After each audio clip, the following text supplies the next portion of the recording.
Cześć, Bartek Urban. Zapraszam do testu Mercedesa EQA. EQA, czyli obecnie najmniejszy Mercedes z rodziny EQ, czyli rodziny aut elektrycznych. Obecnie poza EQA mamy jeszcze EQB, EQC, EQE, EQS oraz EQV. Sporo tego się zrobiło, zwłaszcza, że jeszcze 2 lata temu, jak testowałem model EQC, to był to jedyny model z rodziny EQ. Ale bierzmy się za test EQA. Model EQA to tak naprawdę elektryczna wersja modelu GLA, czyli najmniejszego SUV-a czy tam crossovera w gamie Mercedesa. Zresztą wizualnie te auta są bardzo podobne, a różnią się głównie światłami, które w EQA płynnie się łączą. I w sumie muszę przyznać, że taki zabieg łączonych świateł podoba mi się i EQA jak dla mnie jest nawet ładniejszy niż GLA, zwłaszcza na tej eleganckiej feldze. Jak widzicie, EQA jest delikatnie dłuższy i wyższy, ale różnice to kolejno 5 i 1 cm i głównie wynikają z innych zderzaków oraz wyższego o 1 cm prześwitu. Rozstaw osi i szerokość jest dokładnie taka sama w obu autach. Ale pomimo bardzo zbliżonych wymiarów, czy nawet większych w EQA, to bagażnik jest mały i to bardzo. Kufer ma pojemność 340 litrów, co jest o 95 litrów mniejszą wartością niż przytaczany tu ciągle model GLA. Co gorsze, wydaje mi się, że bagażnik jest jeszcze mniejszy, co dodatkowo potęguje fakt kabli do ładowania, które ciągle gdzieś tam nam latają po bagażniku. Pod podłogą mamy tylko malutkie skrytki na zestaw naprawczy czy jakieś drobiazgi. Kufer można oczywiście powiększyć poprzez położenie kanapy, co robimy z wnętrza samochodu i wtedy uzyskujemy niemal płaską podłogę. Wskakujemy na tył, gdzie na głowę mam o 14 mm mniej przestrzeni niż w GLA, czego praktycznie nie czuć. Ja się mieszczę, chociaż mam dosłownie 1-2 cm wolnej przestrzeni na głowę, choć tutaj problemem może być panoramiczny dach. Bez niego pewnie jest nieco więcej przestrzeni. Z tyłu mamy podłokietnik z 2 miejscami na napoje, oddzielne nawiewy, jedno złącze USB oraz gazetowniki w oparciach przednich foteli.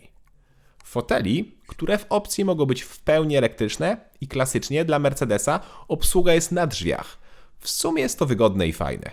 Pozycja w EQA jest, jak przystało na podniesione auto, bardzo dobra, czyli siedzimy wyżej i mamy lepszą widoczność.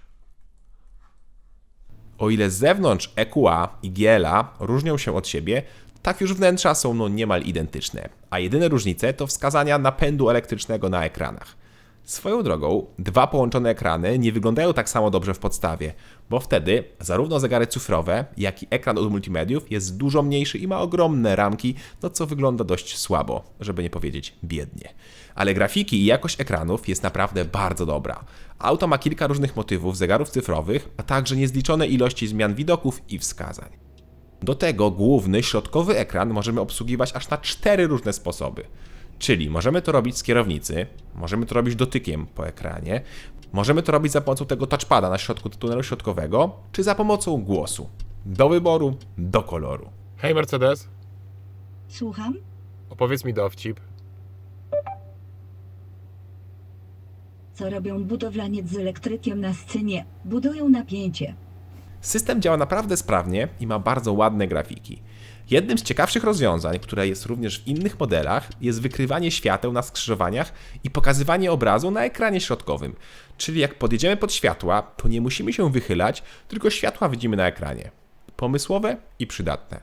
Drugi bardzo fajny bajer to rozszerzona rzeczywistość nawigacji, czyli na obrazie z kamery są nakładane na przykład strzałki od nawigacji. To też jest super fajne. Fajne jest też to, że obsługa klimatyzacji czy audio jest za pomocą fizycznych przycisków, tak jak to powinno być zawsze w każdym aucie. To, na co muszę ponarzekać, to niestety jakość materiałów. Nie dość, że momentami elementy są bardzo plastikowe, tak jak na przykład te kierunkowskazy czy dźwignia zmiany biegów, to dodatkowo część elementów skrzypi oraz jest dużo piano black na tunelu środkowym. Niestety, ale nie czuć, żeby to była klasa premium. Zobaczcie sami.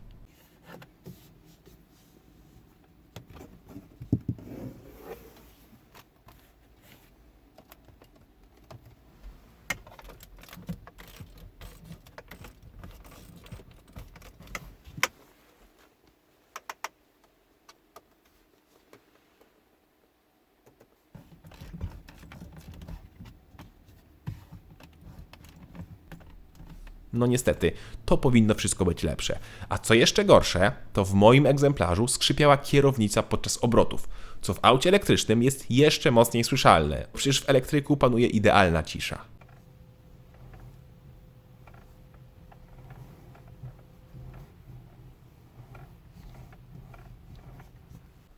W kabinie znajdziemy też kilka schowków, więc bez problemu pochowamy wszystkie nasze rzeczy.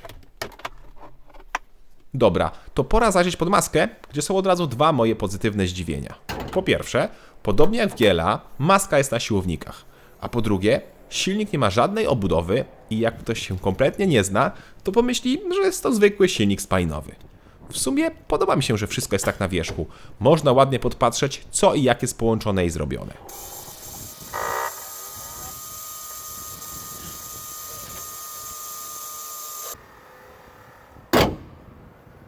Czyli silnik mamy z przodu, jak w klasycznej spalinówce, a z tyłu wlew do prądu też jest w miejscu klasycznego wlewu od paliwa.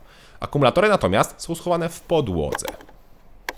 EQA występuje w trzech wariantach. Możemy mieć 250, 300 albo 350. Mają one kolejno 190, 228 albo 292 koni mechanicznych oraz mają kolejno napęd na przód oraz 2 razy napęd na wszystkie koła. Tak, tylko najsłabsza 250 ma napęd na przód i tak, ja właśnie do testów mam tą wersję. I co ciekawe, wszystkie trzy odmiany mają ten sam zestaw akumulatorów o pojemności 66,5 kWh. Ale o zasięgu i zużyciu prądu będzie zaraz, najpierw skupmy się na osiągach. EQA 250 powinien zrobić pierwszą setkę w 8,9 sekundy oraz ma prędkość maksymalną na poziomie 160 km/h. Taka prędkość maksymalna jest też dla wszystkich wersji EQA, a różni się tylko sprint do setki. 300 robi ją w 7,7 sekundy, a 350 w 6 sekund. Dobra, ale pora na pomiar 250.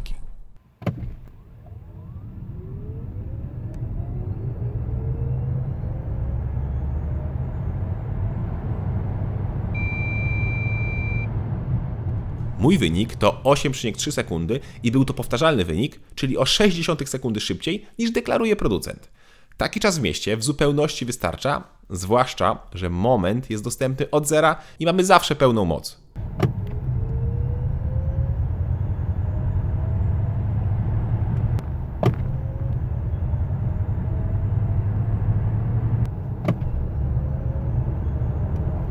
Jak widzicie, w mieście na brak osiągów czy elastyczności nie można narzekać. Auto jest zrywne i żwawe. Gorzej jest na trasie, gdzie powyżej 110-120 km/h zaczyna już brakować mocy. Tutaj niestety wychodzi duża masa auta, które waży, uwaga, 2040 kg. Tak, ponad 2 tony w małym podniesionym kompakcie. Masakra. GLA waży około 450 kg mniej niż EQA i to niestety czuć. Czuć podczas jazdy na co dzień, ponieważ EQA jest zaskakująco sztywne i twarde. Nie czuć tego komfortu, którego oczekujemy od SUV-ów czy tam crossoverów. To znaczy, zawieszenie dobrze wybiera nierówności, ale jest po prostu sztywne. Dodatkowo też czuć to podczas osiągów, bo katalogowo GLA o mocy 190 koni robi setkę w 7,4 sekundy, czyli o 1,5 sekundy szybciej niż EQA o tej samej mocy. Chociaż podczas szybkich zakrętów masa aż tak nie przeszkadza. EQA prowadzi się pewnie i przyjemnie, a to zasługa niskiego środka ciężkości, bowiem tak jak mówiłem, akumulatory są zlokalizowane w podłodze. No dobra, a jak to się ma do spalania? Czy tam zużycia energii? No cóż, tu jest też trochę kiepsko. Ja nie potrafiłem zejść w mieście poniżej 22 kWh, a nie testowałem auta podczas mrozów.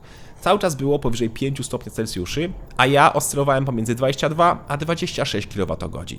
Jak szalałem mocniej, to dobijałem do 30, a czasem i nawet przebijałem. W trasie natomiast przy 90 miałem 16 kWh, przy 120 20, a przy 140 27. A przypomnę, że bateria ma 66,5 kWh, więc w trasie da się zrobić i 400 km, ale tylko przy założeniu, że będziemy ciągle jechać 90 km/h i będziemy jechać super spokojnie. Realnie jednak liczcie się na jakieś 350 km w trasie. Na autostradzie natomiast ciężko pokonać barierę 250 km. W mieście znowu liczcie się na zasięg na poziomie 300 km. Niezbyt dużo, ale do miejskiej jazdy powinno wystarczyć. Sprawdziłem też prędkości ładowania i zazwyczaj auto wyciągało o 10% mniej niż deklaruje ładowarka. Czyli przykładowo na 11 kW ładowarce osiągało prędkość ładowania 10 kW. Warto też dodać, że każde EQA ma pompę ciepła w standardzie, a maksymalna ładowarka, jaką to auto obsługuje, to 100 kW. Czas ładowania taką ładowarką od 10 do 80% to około 30 minut. To pora na cennik. Podstawowe EQA 250 kosztuje 204 500 zł. Mocniejsza odmiana 300, już z napędem na 4 koła, to wydatek 228 000 zł, a najmocniejsza 350, też z napędem 4x4, to wydatek 241 000 zł. Testowany egzemplarz kosztował jednak kapkę więcej niż te 205 000 zł, bo jego cena końcowa to 255 000 zł. No cóż, dodatki sporo kosztują, zwłaszcza w klasie premium. Gdybyśmy chcieli jednak porównać cenę EQA z GLA, i to z modelem o takiej samej mocy, to musielibyśmy wziąć GLA 220D, czyli dwulitrowego diesla o mocy też 190 koni. Cena GLA 220D zaczyna się od 180 700 zł, czyli około 24 000 zł taniej. Jeśli chcielibyśmy porównać benzynę, to trzeba wziąć chyba wersję GLA 200, która co prawda jest nieco słabsza, bo ma 163 konie, ale i tak ma lepsze osiągi do setki, bo robi ją w 8,7 sekundy, czyli teoretycznie o 0,2 sekundy szybciej niż EQA 250. I takie benzynowe GLA startuje od 158 700 zł, czyli około 46 000 zł taniej. Z tym, że ta różnica może być mniejsza, ponieważ w Polsce jest teoretycznie dofinansowanie do aut elektrycznych, w którym możemy dostać nawet do 27 000 zł dofinansowania. A to by oznaczało, że wtedy cena EQA 250 jest o 3000 zł lepsza w podstawie od GLA 220D oraz aż o 19 000 zł gorsza niż GLA 200. Czyli jeśli popatrzymy czysto na cenę podstawy, to EQA się po prostu nie opłaca. W sumie, jak popatrzymy na osiągi, zasięg, wagę czy miejsce w bagażniku, to też zwykłe GLA się nie opłaca i wygrywa ono z EQA. EQA wybierzemy, jeśli koniecznie chcemy auto elektryczne, jako nasze drugie czy tam trzecie auto i obliczymy sobie, że jazda elektrykiem się opłaca, bo mamy już fotowoltaikę w domu, chcemy parkować w centrach miast za darmo, czy jeździć po buspasach. Podobnie rzecz się ma, jak będziemy na przykład ładować auto w pracy, bo to też pozornie oznacza ładowanie za darmo. W przyszłości pewnie będą też benefity, jakim są wjazdy do ścisłych centrów miast, tylko dla aut elektrycznych, ale na szczęście wciąż tego w Polsce jeszcze nie ma. Jeśli jednak oceniamy EQA 250, porównując do innych elektryków, to jest to taki zwykły, średni elektryk. Średni, czyli mamy przeciętny zasięg, przeciętne osiągi i przeciętną praktyczność i jakość plastików. Osobiście spodobał mi się wygląd oraz jakość gadżetów, które bardzo dobrze działają. Cześć!